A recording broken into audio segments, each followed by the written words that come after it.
Salve amigos do canal Legado da Fiel, tudo bem com vocês? Espero que esteja todo mundo bem, com saúde, com paz e com harmonia. Voltando aos nossos capítulos, voltando aos nossos episódios, hoje eu quero falar de um ponto esquerda.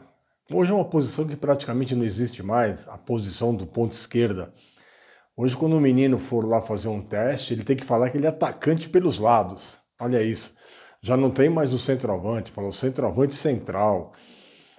Aliás, é o atacante central, um atacante centralizado, né? Hoje passou, a conotação do futebol mudou completamente, mas nesse período que eu vou falar, e principalmente desse jogador que eu vou falar hoje, é muito importante que vocês conheçam a essência desse grande jogador, talvez o maior ponta esquerda que o Corinthians já teve, e que pouca gente sabe, pouca gente fala sobre isso, juntamente com o Hércules, né? O Hércules também foi um grande ponta esquerda que passou pelo Parque São Jorge, que nos deu muitas alegrias, apesar de não conquistarmos o título nesse período do Hércules, mas o nosso personagem de hoje não.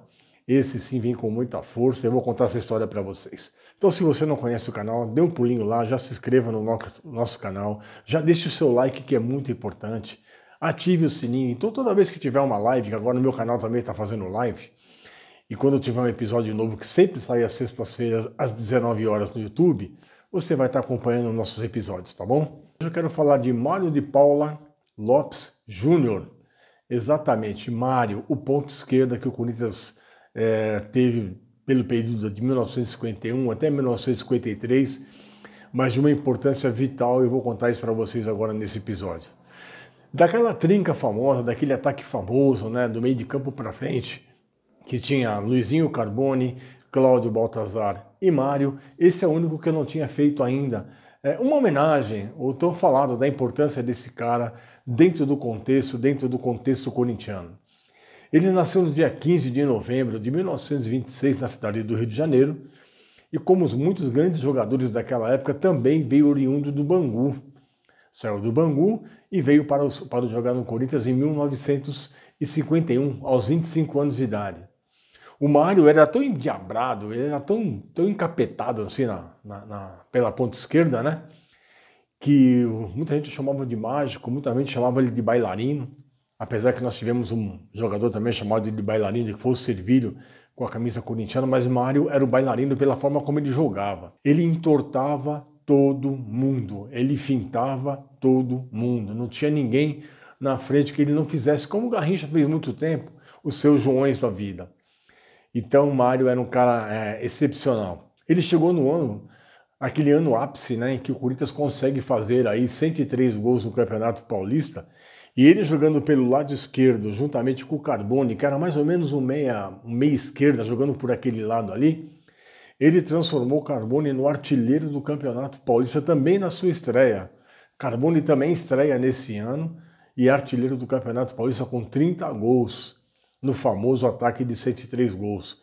Então, pelo lado esquerdo nós tínhamos Mário Carbone e pelo lado direito nós tínhamos Luizinho e Cláudio. E na frente o finalizador, o grande arrematador, o grande artilheiro, Baltazar também, o grande artilheiro do Corinthians. Então esse ataque famoso só faltava fechar esse nome, para mostrar a relevância e a importância desses jogadores naquele período. Mário, ele tinha umas características que eram consideradas naquela época como absurdas. Ele gostava de fintar, mas, gente, ele não gostava de fazer gols. Ele não suportava fazer gols. Ele jogou 62 partidas com a camisa corintiana de 51 a 53 e, ao todo, ele só fez 5 gols. Ele fez os gols porque ele não tinha mais jeito. Teve uma partida, os mais antigos, né? As histórias que a gente leu, os recortes de jornais falavam que teve uma partida que ele jogou, se não me engano, contra a Ferroviária de Araraquara, no Parque São Jorge, que ele finta toda a defesa da Ferroviária. Ele finta, todo mundo. 1, 2, 3, 4. E ele não tinha para quem passar a bola. Ele chegou a ficar praticamente dentro do gol com bola e tudo. Ele não fez o gol. Ele pegou a bola e saiu para o outro lado fintando novamente, até que ele encontrasse alguém que pudesse fazer o gol. Isso parece ser impossível no dia de hoje, né? Mas aconteceu sim com ele.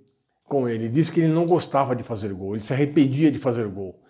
Então ele preferia muito mais servir os seus companheiros, como ele serviu muito tempo o Baltazar, o Luizinho, o Cláudio e o próprio Carbone, que ele ajudou a fazê-lo como artilheiro naquele campeonato. Essa era a sua missão. era de realmente entortar e deixar todo mundo sentado e servir aquele que tivesse possibilidade maior de fazer o gol no momento ali. Então não é à toa, né, que o time fez 103 gols no Campeonato Paulista, mas você vê, o time era tão ofensivo, só tinha o Roberto Belangeiro defendendo esse time aí. O time era tão ofensivo que também tomou goleadas épicas. Por exemplo, nesse mesmo campeonato, perdeu de 7-3 para a Portuguesa dentro do Parque São Jorge. Aliás, a Portuguesa é o time que mais vezes jogou com o Corinthians dentro do Parque São Jorge. Foram 22 partidas com 14 vitórias corintianas, 7 vitórias da Portuguesa e apenas um empate. E essa partida contra 7-3 contra a Portuguesa foi até traumática, porque foi quando o Gilmar foi afastado definitivamente, ou pelo menos por um ano. Ficou afastado do time corintiano, o seu Luiz Moraes, o cabeção, assume a titularidade. E nesse mesmo dia, Carbone foi muito criticado, mesmo fazendo os 3 gols que o Corinthians fez naquela partida. Olha como o futebol era ingrato naquele momento. Gilmar, um grande goleiro, um grande ídolo, e Carbone também um grande ídolo, criticados por uma derrota. Então o pessoal esqueceu, né? Esqueceu que o Corinthians foi campeão em 51, ou seria campeão em 51, com o melhor ataque. É a única vez que um time profissional faria mais de 100 gols numa edição do Campeonato Paulista. Foram 103 gols, gente, em 28 partidas. Então era uma artilharia imensa, não tinha como você contestar esse ataque corintiano. Mário conseguiu alguns títulos importantes com a nossa camisa. Ele foi campeão em 51, ele foi bicampeão em 52. Mário foi naquela leva que veio, juntamente com o pessoal do Maria Zélia, depois do Corinthians ficar 10 anos sem ganhar um título importante. Então o Mário ganha o Paulista de 51, ele ganha o Paulista de 52, ele ganha o Rio-São Paulo de 53, ele ganha a pequena Taça do Mundo também de 53 e é campeão da Taça São Paulo de 53. Então é um ano praticamente em que ele se destaca de forma assim importantíssima naquele momento. Era um jogador de uma habilidade incomum, como eu disse no comecinho desse nosso vídeo. Ele era chamado de mágico, ele era chamado de bailarino, devido à sua facilidade e à sua técnica, né? A facilidade com que ele quebrava as linhas, com que não tinha marcador para ele. Você podia botar 1, 2 caras em cima dele, ele fintava todo mundo, ia embora. A hora que ele achava alguém para fazer o gol, Tó faz. E, como eu disse, ele também não gostava de fazer gols, como eu disse anteriormente. Então o Mário foi um cara, talvez considerado aí por muitos daqueles antigos, né, o maior ponto esquerda que o Corinthians já teve. Corinthians que já teve De Maria, Corinthians que já teve o Hércules, Corinthians que já teve o Jonas Eduardo Américo, né, que foi um dos maiores do mundo, mas já veio no final de carreira. O Corinthians que teve Paulo César Lima, o Paulo César Caju, por um período muito curto, mas também no final de carreira. O Corinthians que teve o Romeu Cambalhota. Teve grandes revelados na sua base, como o Peri. Muitos jogadores, né, surgiram o Pita. Então, foi um inúmero. O próprio Eduardo, o falecido Eduardo, né, que faleceu lá juntamente com o Lidu em 69. Grandes pontos esquerda, Lima também, outro grande ponto esquerda, passaram por nossa camisa, mas eu acho que o Mário, por tudo, né, que ele representou, no momento em que ele jogou, com os jogadores que ele jogou, a importância que ele teve no fechamento daquele ataque tão poderoso que era aquele ataque de 1951, de fato, foi uma grande expressão, um grande jogador, um grande ícone para aquele grande time. Depois, em 1953, ele sai do Corinthians, ele teve um convite do Vasco da Gama, vai jogar no Vasco da Gama, também se destaca, fazendo grandes exibições por lá, mas deixou a sua marca, deixou o seu legado, né? Como é o nome do nosso canal aqui, com a nossa camisa, marcante. Então quando você fala daquele ataque, né, com Cláudio, Luizinho, Carbone, Baltazar e Mário que fechava essa trinca, o Mário era o cara mais habilidoso de todos que estavam aí. Olha que o Luizinho era habilidoso, hein? O Luizinho dificilmente não dava 1, 2 ou 3 canetas num jogo. Cláudio, pela sua excelência, pela classe, pelas assistências, pelas cobranças de falta, o homem da bola parada, o homem que arquitetava todo o jogo, o maior artilheiro da nossa história. Baltazar, o grande definidor, tanto por cima como por baixo, era um grande definidor. Carbone, aquele artilheiro que tinha acabado de chegar do Juventus, que era o nosso carrasco.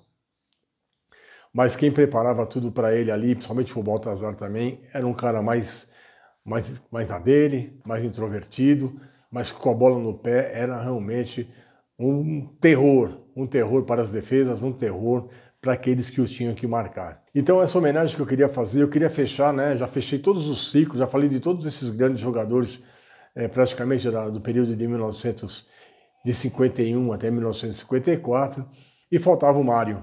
Faltava o Mário para fechar a prateleira, fechar esse ataque poderoso aí dos 103 gols de 1951.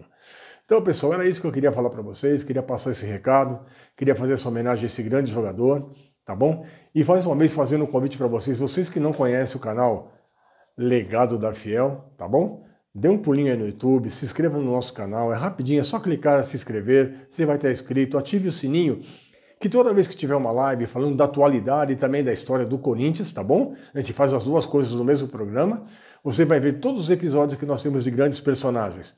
Pelo menos até o mês de agosto de 2025, vocês terão episódios de jogadores, de conquistas, de façanhas alvinegras que foram feitas durante esse período, desde a sua fundação. Então é isso, queria deixar esse abraço para vocês, tá bom? Que vocês possam compartilhar com seus amigos, com aqueles amigos mais antigos corintianos que você conhece, que talvez não conheçam a história desse grande jogador que foi o Mário. Um abraço a todos, gente. Como sempre digo aqui no final dos nossos episódios, eternamente vai Corinthians. Fiquem com Deus, fiquem em paz.